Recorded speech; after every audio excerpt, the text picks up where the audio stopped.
What is do? Like on a today we're gonna be reacting. Hmm. Luigi, I already know.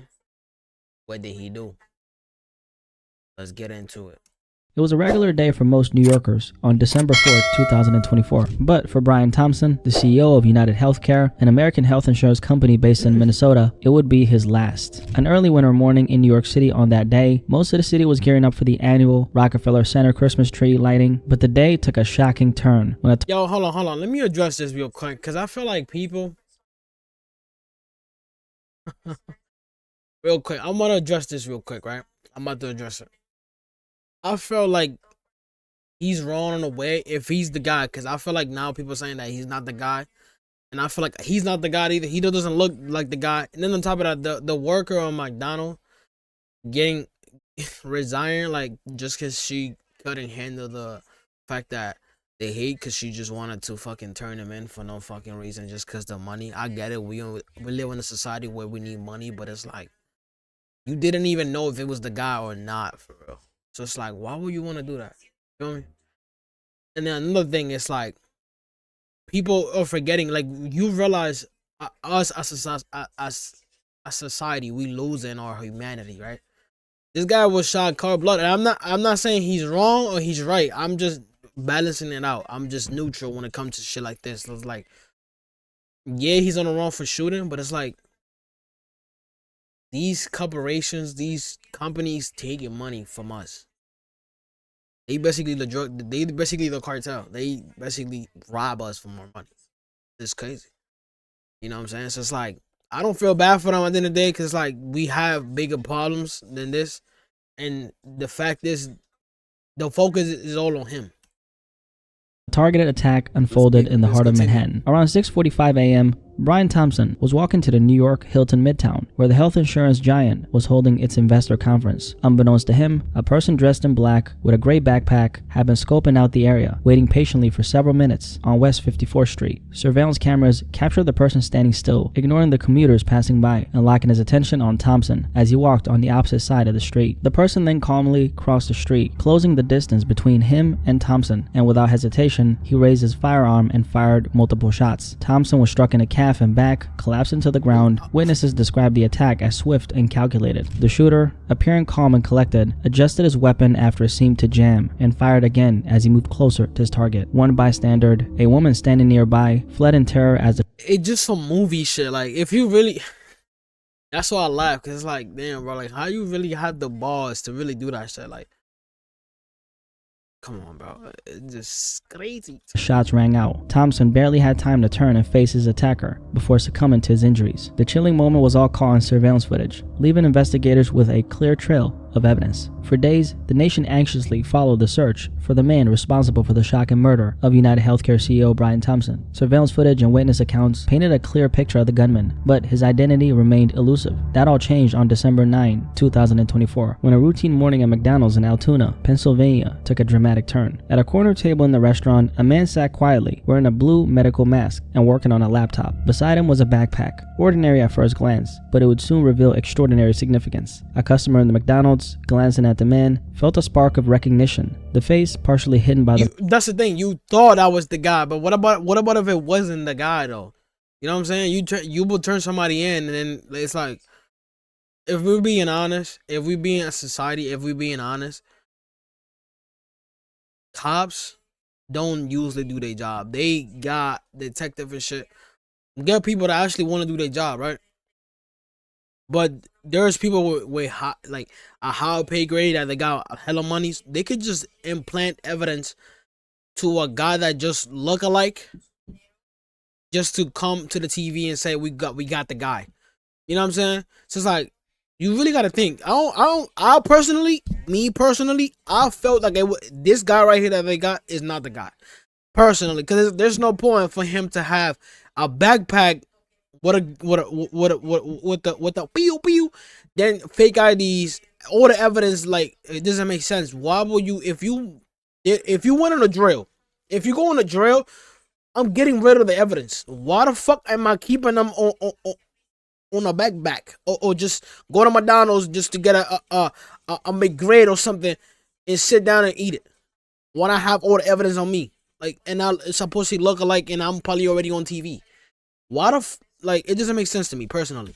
The mask matched the photos of the suspected killer that had been circulating across news outlets for days. Trusting their instincts, the customer alerted an employee, who quickly called the police. Minutes later, officers arrived and approached the man. Calmly, they asked him to pull down his mask. What happened next was a moment of stark realization. As soon as the officers saw his face, they knew they had found their man. It was Luigi Mangione, the 26-year-old University of Pennsylvania graduate, now wanted for one of the year's most shocking crimes. Mangione initially tried to maintain his cover. He handed over a New Jersey ID, one of several fake documents he had on him. But his facade began to crumble when officers pressed him further. When asked if he had recently been in New York, Mangione froze. His hands shook, his voice faltered, and the tension in the room was palpable. Officers noted the drastic change in his demeanor, proof they believed they had the right person. Realizing the game was up, Mangione eventually admitted his identity. When asked why he had lied, his response was simple yet revealing. "I clearly shouldn't have," he said. Before he became the center of a nationwide manhunt, he was seen as a young man with limitless potential. At 26 years old, Mangione had an impressive resume, a University of Pennsylvania graduate with degrees in engineering and computer science, praised for his intellect and ambition. To those who knew him, he was a driven individual with a future as bright as his academic accolades. But beneath the surface, something darker was brewing. The 26-year-old Ivy League graduate, former high school valedictorian, a son of a wealthy and influential Maryland family. Mangione's life began with privilege and potential. He graduated at the top of his class from the prestigious Gilman High School in Baltimore in 2016, earning valedictorian honors for maintaining a high GPA. He captained the school's robotics team and won academic scholarships, all while cultivating a reputation as a kind, hardworking student. From there, he attended the University of Pennsylvania, where he earned dual degrees in engineering, a Master of Science in Computer and Information Science, and a Bachelor of Science in Computer. That's the thing. If he know everything about, like, this is the thing that I don't understand though. Like, he's got his Masters of Science in Engineering, right? Slowly, that's how he made his pew. Because I guess you could be a genius to do that. But it's like, bro, it doesn't make sense, bro. It doesn't make sense. Why will he keep all the evidence? Science with a minor in mathematics. Like, if you so smart, like, if you that smart, like, clearly you wasn't that smart if you kept it all. Academically, working as a teaching assistant and founding a video game developing club during his time at Penn. In the summer of 2019, he was a head counselor for Stanford University's pre-collegiate studies program, further solidifying his image as a rising star. After leaving Penn in 2020, Mangione's life seemed to go in another direction. According to his LinkedIn, he worked as a data engineer at TrueCar, but the company confirmed that his employment ended in 2023. Between January 2022 and April of that year, 2022, Luigi lived in Surf Break, a co-living community in Honolulu, Hawaii. Back pain was a major source of his frustration and pain, as he couldn't surf anymore. Surfing and hiking, activities he hoped to embrace, only exacerbated a chronic back injury of his. His frustration grew, and by April 2022, Mangione left Surf Break, citing his physical limitations. Members of the community noted a noticeable change in him. He returned briefly to Hawaii in 2023, starting a book club with controversial reading material, which caused discomfort among members. Some of them ended up leaving the book club due to that. Mangione's online activity also began reflecting his growing disillusionment. His Goodreads account showed he read works like Industrial Society and His Future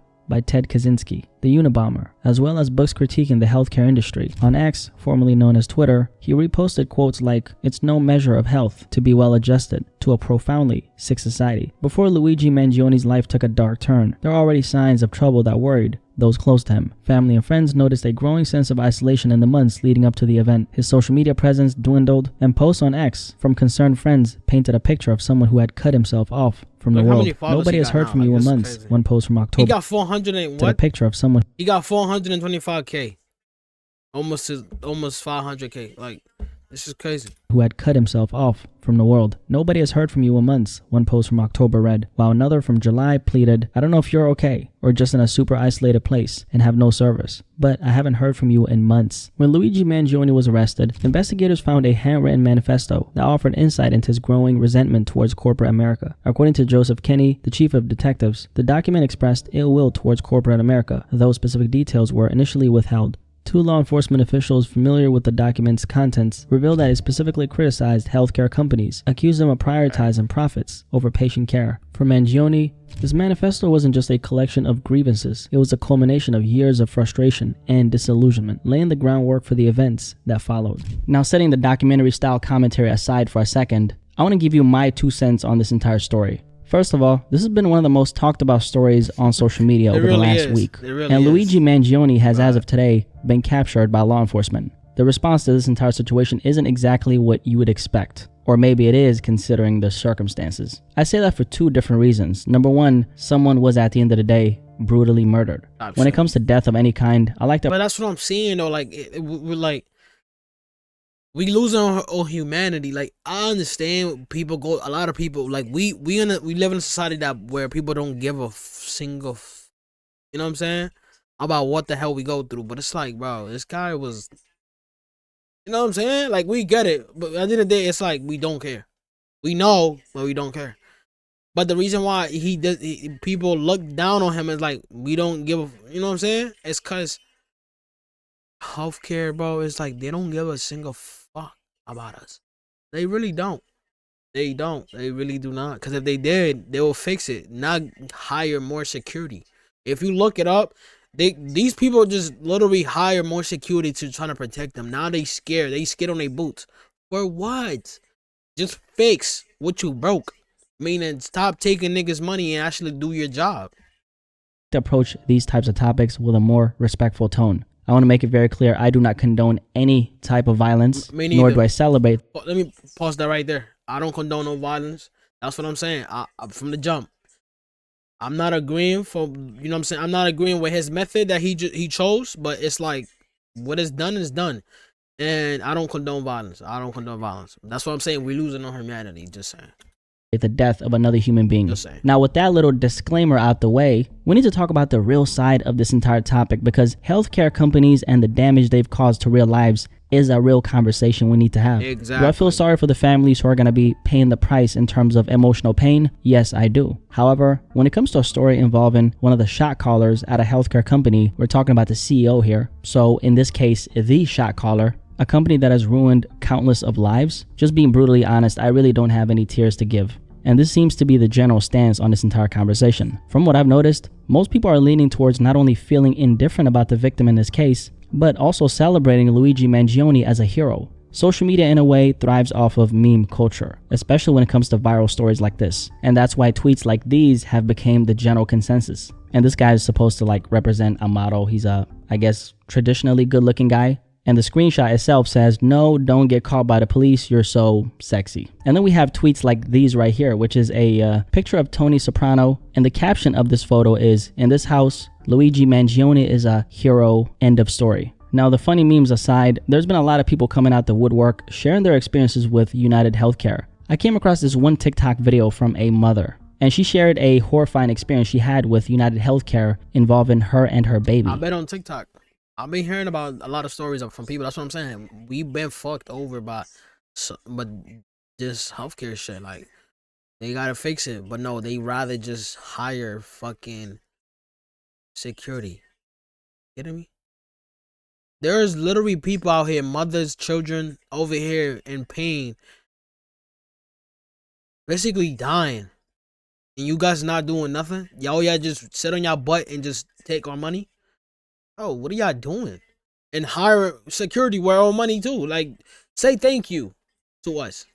I want you to check out this clip right here. Let me just start off this video by saying I do not condone violence by any means, but let's talk about what happened today with the United Healthcare CEO. You know, assuming this guy has a family, no one deserves this. But as a mom who was 9 months pregnant, sitting in the emergency room with my 1-year-old baby, being told she had a giant brain tumor that was causing her brain to essentially swell out of her head. She sat in the hospital for 3 days. She needed to be transferred to New York City so she could have emergency brain surgery. And instead, we sat in the hospital for 3 days because United Healthcare refused to approve the transfer. Did she fuck 3 days? Nah, this has gotta be nah. 3 days?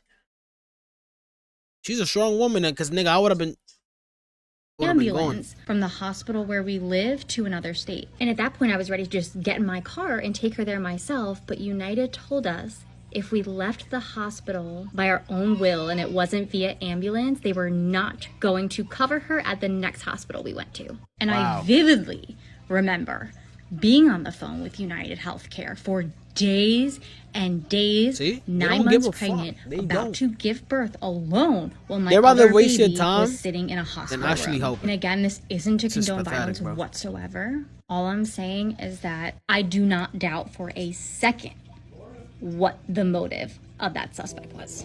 Now, I don't have to sit here and repeat her words because you heard. To add on to what she said. Hold on, before we continue watching this, I will stop pausing. I know y'all probably mad at it. Oh, stop pausing the video. Stop pausing the video. But let me address this real quick. Because it was a story on TikTok that somebody said, I don't remember the guy, but if I find it, I'll probably put it on the screen. But if I don't find it, you won't see it. It was where a guy said that his mom had like a surgery or something. And he was basically talking to United Healthcare, but they wasn't helping. They wasn't gonna cover her insurance, and you know what I'm saying. That could have been the motive why he could have pushed him to do that. You feel me? So it's like he could have been grieving, bro. It could have been a lot of things on his head, bro. If you really think about it, if you lost somebody, you behind the camera, if you lost somebody close to you, like a mother, father, anybody, just anybody in general close to you that matters a lot to you. If you lost somebody this year, look at that real quick and think about it. Like that could push somebody to the edge to do something crazy. I'm pretty sure if that's him, the actual guy that did it, you think he gives a single? He does not. He did what he needed to do. He going to jail, but it's like, bro, I did what I did, and then supposedly his lawyer saying that they don't have evidence. So how are they gonna stop him? They're gonna have to let him out. They don't got evidence actually pointing him that he was a shooter. So Her, the woman. That's a real story from a real person. Someone who got treated like, well, their situation didn't matter to this healthcare company. Her baby had a brain tumor, practically on the verge of dying. And look at how they treated her. Stories like this hit home because, this is not just about numbers or policies. It's about real lives being impacted in devastating ways. Usually when you hear stories of people committing acts of violence, 9 times out of 10, it's something you can't even begin to wrap your mind around. Think about the countless of stories I've covered on this channel involving rappers committing crimes that sometimes lead to the death of another human being. You can't really understand what's going through their minds or what's driving them to do these things, especially when it's stories where they're just blatantly, killing someone. And yes, there's a conversation to be had about the socioeconomical issues that come at play, but for this video, we're not going to talk about that. But a lot of these situations, let's just be honest, they're chaotic, senseless, and hard to process. But then you come across a story like this, Luigi Mangione, someone who committed a crime I don't condone, but when you take a step back and look at it logically, you start to see the bigger picture. These companies, like the one he targeted, have done so many unjustifiable things to real human beings, all while profiting billions of dollars from the pain and suffering of other human beings. Aside from that, let's take their use of artificial intelligence. United Healthcare has faced significant backlash for its deployment of AI in processing insurance claims, particularly for how it's been tied to the denial of coverage. One of the most notable examples is the implementation of an AI algorithm called NH Predict, developed by Navi Health, a company United Healthcare's Optum division acquired in 2020. It's like, bro, I don't know why the government be playing dumb or don't talk about it so much as we should.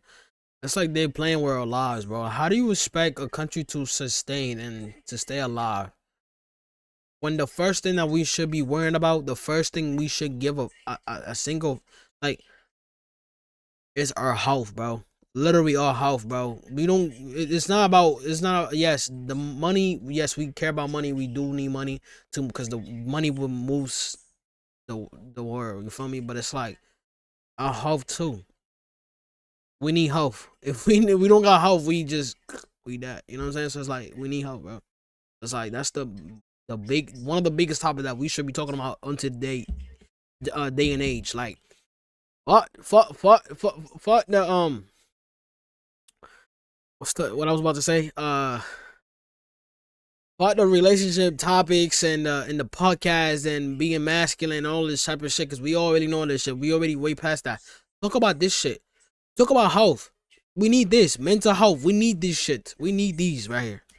Was designed to predict the necessary duration of patient care in post-acute settings by analyzing health records and comparing them to similar cases. While its purpose was to streamline care decisions, its application has drawn criticism for prioritizing cost-cutting over patient welfare. So this makes you think about the system that created this situation in the first place. Yes. Would Luigi Mangione actually have done this if human beings were treated fairly by these corporations? The answer is probably no. There wouldn't be a reason for him to do it. The system wouldn't have created the level of anger, frustration, and disillusionment that drove him to commit this act. And again, I'm not condoning what he did, I'm just sharing the real aspect of this conversation. There are countless of people who've suffered, even died at the hands of these companies, but you don't hear about it because it's hidden beneath the layers of bureaucracy and profit margins. These aren't the stories that make headlines. Instead, they're buried behind policies, denial letters, and cold, calculated decisions that prioritize money over human lives. There you go, that's what I'm saying. We don't like either outcome, but it's hard to look at what this man did as a completely evil act.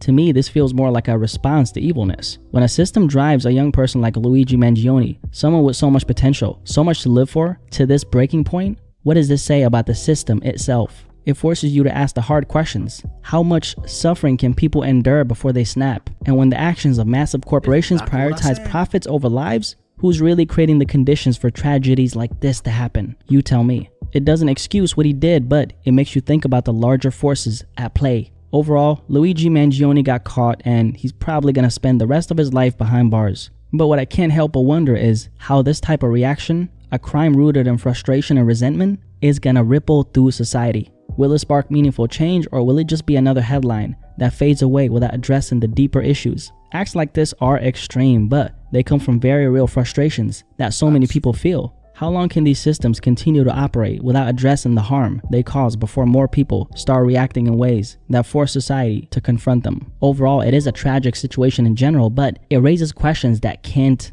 be ignored. It doesn't justify what he did, but it makes you think about the system that created the situation in the first place. Anyway, thank you so much for watching this video. If you made it till the end, that means that you enjoyed this video. So how about drop a like on this video? Shout out to Blackie speakers. You know what I'm saying? W video. Shout out to him. But yeah, bro, we gotta start. We need to change, bro. We need to change. We need to talk about this more often. If y'all want more reaction, like I said in the last video, like this video, get this video to 50 likes. Comment below what you think about the situation, what's going on right now, and I'm gonna see y'all in the next one. All right, peace.